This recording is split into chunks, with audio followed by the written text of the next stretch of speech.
especially when him and TJ Dillashaw, it's just like not entertaining. And him and Uriah were stuck on the stage bickering. It sounded like Pee Wee Herman's arguing, calling each other, saying, "I know you are, what am I?" And I'm just like, you know, this is it? Like, really? Anybody gonna ask me any questions? Thanks, Sure Dog, you didn't ask me a single question. Thank you.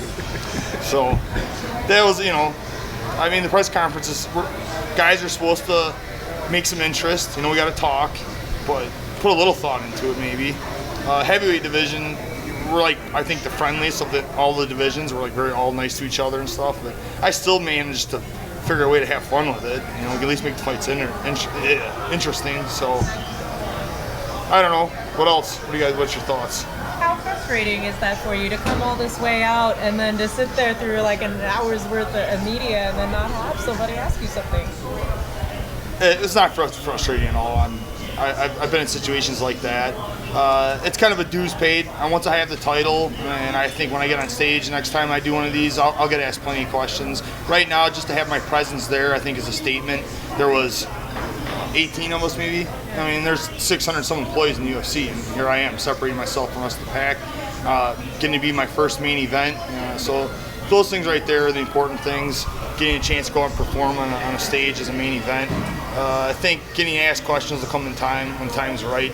The junior fight right now, I think with you got Cormier and Jones up there. I mean, that was spruce. A lot of people want to ask questions. That's going to be a major fight, so it is understandable. And it was not a waste of time. I've been here. I've been with media since I got here Thursday. I've been doing interviews with all sorts of people. I got to go to the EA Games release last night. That was super fun. Had a lot of fun with there. Got to do a lot of interviews there. And anytime I have the opportunity to come be with the fans, you know, I've been saying this for a long time. I fight for the fans, and you know, anyone can say that. But when I come here and I sign every autograph that I can and take every picture with a smile on my face, that's actions that speak louder than words. So that's I have a good time. Who would you rather face, Verdum or Stipe, and why? It doesn't matter. It really doesn't. I have more of a relationship with Stipe.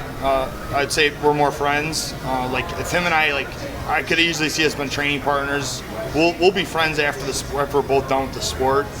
But it's competition, and we're always about challenging each other. As far as which one, I just want the winner. You know, I plan on winning my fight, and I see myself fighting the winner of their fight. I could see that fight happening in the fall. Anything can happen. We all know that. That's how the sport is. But I've been pretty good at predicting things lately, and through common sense, I could see this working out that way. How about Junior as an opponent? What do you make of him and his style and his recent struggles in the octagon? You know what? His past is his past as far as where he's at. If anything, it just makes me train harder because he's got his back against the wall, and he got a guy in this situation. I've been in the same situation.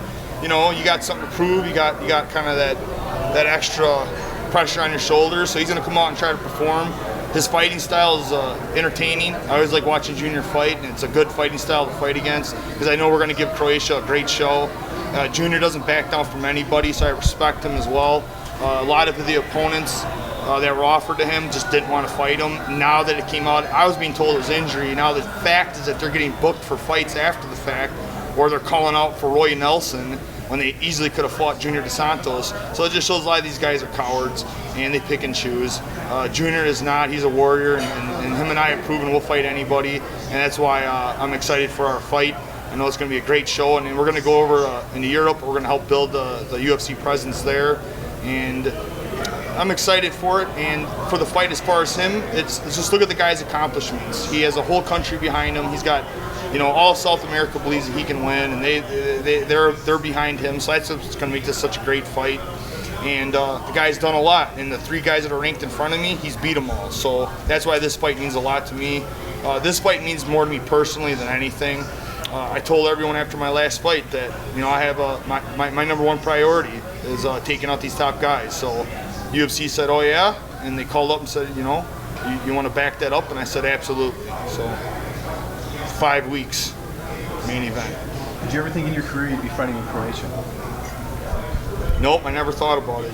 I never thought I'd went to Ireland. Never thought I'd fought in South America. Never thought I was going to fight in Japan, and all these things have happened. Now I'm just, but the sport has made me very open-minded.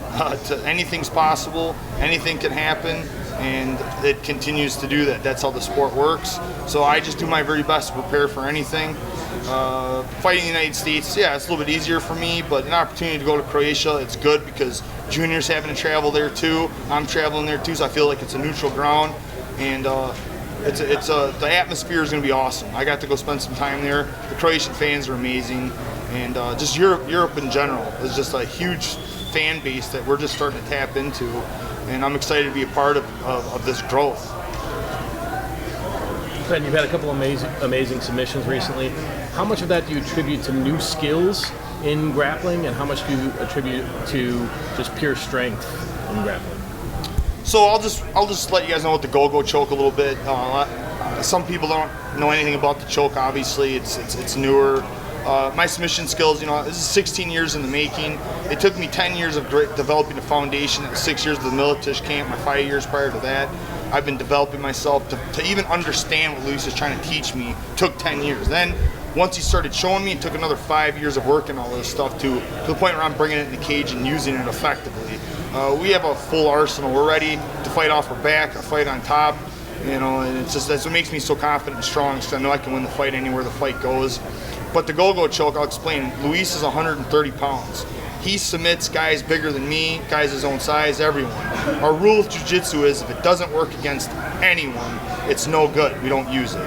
So the choke has nothing to do with strength. It's all technique, and that's why it's so powerful. Does that mean there's some other tricks you have up your sleeve that you haven't showed us yet that you've been learning over the years? It's like, that's an understatement to ask me if there's any more tricks. There's a list. I couldn't tell you off the top of my head how many different submissions I can apply to win a fight. So I'm extremely dangerous, and I have no problem. If Verdum wants, I'll lay down on my back, he can hop in my guard. I'm very confident I'll submit him. And, that fight happens, remember me saying this. Is there any more pressure to get the finish in this fight with the fact that, like you said, the title shot could be, on the line, or do you think regardless, even if you get a decision, you just look at the title shot? That's something that I don't have to put much thought into because my record speaks for it. I have 33 finishes out of 36 wins. I don't think about finishes, they happen. Are you worried about the winner of Overeem and Arlovsky might leapfrog through you guys?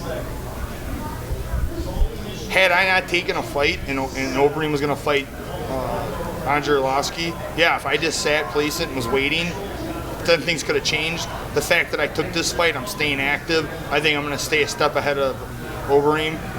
As long as Overeem can keep winning, he doesn't get knocked out by Arlovsky, he keeps winning, and I'm going to perform like I say, and I'm going to get the title. I could see Overeem being my first title defense. You think it's a little weird at all that you're fighting a guy in Junior Dos Santos who's coming off a loss, Overeem's fighting a guy in Arlovsky who's coming off a loss? You think that maybe they should have gone with the rematch with you and Overeem? Yeah, there was talk of it. It looks like when you look at it on paper, Junior and Arlovsky probably should have fought, both coming off a loss. Me and Overeem should have rematched. We're both on a win streak. That's the sport, though. It makes no sense.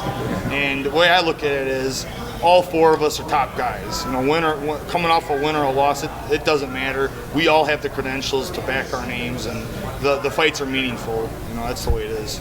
There's one guy that's lurking around there. That's Cain Velasquez. It seems like that's a fight that you definitely would want to have back. And if the opportunity presented itself, because stranger things have happened with the champion getting hurt or something like that, would you want to take that fight before a title shot? I'm not sure. Like I said, I think this fight's going to set me up for my title shot. But, if the champ gets injured and doesn't want to fight, and then Cain comes back and this fight needs to happen, fine. I would like to get the title and begin just all these fights. I'd like to have them as title defenses. Whatever it takes, though, to get to the title. And if Cain if that pops up, fine. But he's kind of an afterthought right now because the guy keeps pulling out of so many fights, and not just fights, title fights. If we look at pulling out of a fight as a fight, his last 3 fights is he's pulled out, he lost, and he pulled out. That's his last 3 fights. So at least Junior steps in and fights. That's why I'm fighting you. Junior shows up to fight. Junior's had some injuries, but he doesn't ever accept the fight while he's injured. Once he accepts a fight, Junior shows up, and that's something I respect because it means a lot to us. We train so hard, and we go through our training camps. We need an opponent to show up and be. We're professionals. Show up, and these guys that are, getting injured 2 weeks out from the fight. What is going on with a lot of these guys? And I've got my own thoughts on the whole thing, but it's not something I really want to bring up because it's kind of negative to the whole sport. And I'm sure you guys know what I'm talking about. And let's just say the sport has changed a lot since last July. You know, I am on the up, and a lot of these guys are on the down.